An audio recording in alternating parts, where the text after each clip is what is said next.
నేనే వరం ఇచ్చినాను, రుద్రుడు నేనే. అందుకోసం వాళ్ళు నా శక్తికి పోల్చుకోలేకుండా వాళ్ళు అభైధీపూర్వకులు చేస్తాను, అంటే మంచి విధానం కాదని నాకు పోల్చుకోలేకపోయాను. ఇప్పుడు అగ్ని మన వాయువు ఇద్దరు దెబ్బలాడుకుంటారు.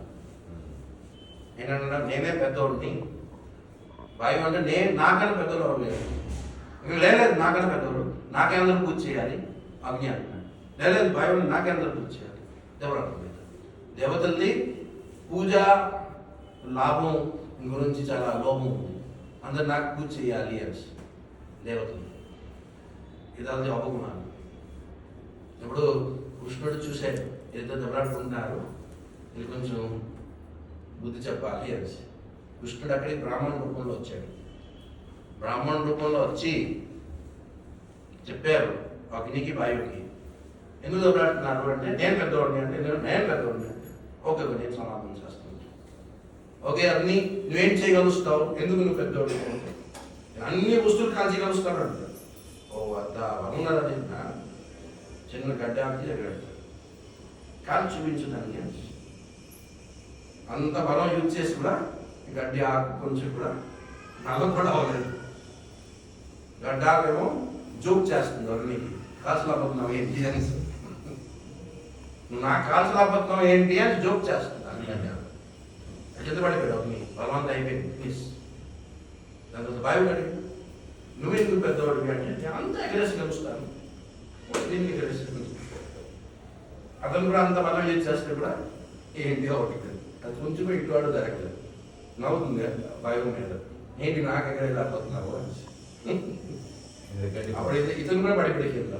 వాళ్ళు ఇద్దరికి జ్ఞాపకం వచ్చింది, మన బలం భగవంతుడే ఇచ్చాడు కదా, ఇతనేమో భగవంతుడు అయింటాడు అని శరణం తీసుకున్నాడు. అప్పుడు దేవుడు అతను స్వరూపం చూపించాడు. ఇద్దరు దెబ్బలాడుతున్నారు ఇలాగా, మీకు ఏ పనులు చెప్పినా అదే చెయ్యండి, దెబ్బలాడుకోకండి, మీరు ఎవరు పెద్దవాళ్ళు గారు, నా బలం వల్ల మీరు అందరూ దాన్ని చేస్తున్నారు. గీతలో చెప్తున్నాడు అహంకార విముడాత్మ కర్తాహం అన్నదే.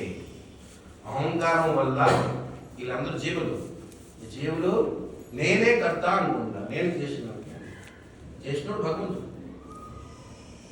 వాయు అగ్ని తపోభయ వాయు భవాయ, భగవంతుడు భయంలో వాయు ప్రభావం అవుతుంది. ఈ దేవతలందరూ అతను భయంతో చేస్తున్నారు.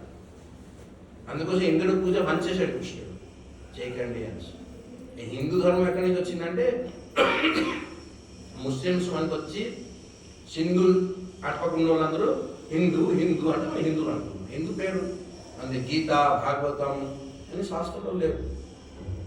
మనది పేరేడు ఉన్నదంటే సనాతన ధర్మం వచ్చింది.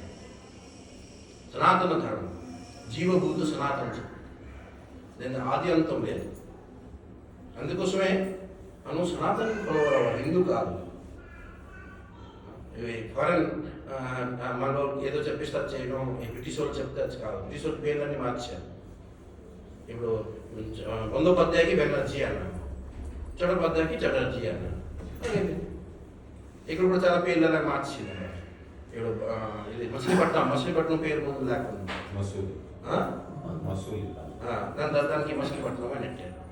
అది మారిపోయింది. కొంతమంది శాస్త్రానుసారం చూస్తే అది వేరే ఉంటుంది. కృష్ణ వేణి అసలు కృష్ణ అనసలేదు, కృష్ణ అని పిలుస్తున్నాం కదా. అలాగే అన్ని వస్తుంది శాస్త్రం నుంచి మనం తీసుకోవాలి. సనాతన ధర్మం అంటే సాధు మంది గురువులు ఏం చెప్పారు, మన టీచర్స్ ఎవరు, టీచర్స్ ఏం చెప్పారు, మోదీ ఏం చెప్తున్నారు, అది మన ధర్మం కాదు. నరేంద్ర మోదీ ఏం చెప్తున్నాడు, అది మన ధర్మం కాదు. మమతా బెనర్జీ ఏం చెప్తున్నారు, అది మన ధర్మం కాదు. రాహుల్ గాంధీ చెప్తున్నారు మన ధర్మాలు పట్టించేయాలి. వాళ్ళకి ఈ ధర్మం గురించి అంత జ్ఞానం లేదు. కొంతమందికి ఒక మంది సంస్కృతి బతికించాలి అనేసి మనోభావం ఉండదు, అది మంచిది. అతను మీకు ఆ సంస్కృతి గురించి పూరా జ్ఞానం లేదు. రామచంద్రుడు రాజు అవుతే కూడా అతను అన్నప్పుడు వశిష్ఠ, విశ్వామిత్ర,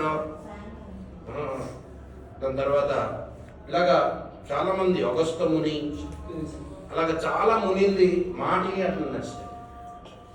అతను ఇండిపెండెన్స్ చేయలేదు. భగవంతుడై కూడా మీరేంటారు, మీ ఆదేశం ఏంటి అనేసి రామచంద్రుడు అడిగాడు. అతను ఎప్పుడు వెళ్ళి విగ్రహం స్థాపన చేయలేదు రామచంద్రుడికి, చేశారా? అతను భక్తుల ద్వారా స్థాపన చేయించారు రామచంద్రుడు. అంటే భక్తులకి అలాంటి అర్హత ఉన్నది, నాది లేదు అని చూపిస్తున్నాను. అతను చేయగలుగుతారు, కొన్ని చాట్లు చేసినారు. అతనిది కెపాసిటీ ఏంటారు. అలాంటి రాజు కూడా ఉండడం చాలా కష్టం. పరీక్షిత్ మహారాజ్ డిక్లేర్ చేస్తున్నారు, నా రాజ్యాన్ని ఒకటి కూడా నరకంకి వెళ్ళడానికి వీలు లేదు అని. ఉన్నారు కదా రాజు. ముందు రాజత్వం ఏంటంటే ఎవరు చచ్చిపోతే యంగ్ వయసులో అకాల మృత్యు అవుతే రాజు పిలుస్తారు, నువ్వేం పాపాలు చేసావు ఇతను సచ్చేయడం, నువ్వేం పాపాలు చేసావు, నా ఇంట్లో ఇలా జరిగింది. రాజు ఆన్సర్ చేయాలి. ఇవాళ ఎలా చూస్తాం? అందుకోసమే మనం హిందూ కాదు, మనది పరిచయం ఏంటి? సనాతన ధర్మం.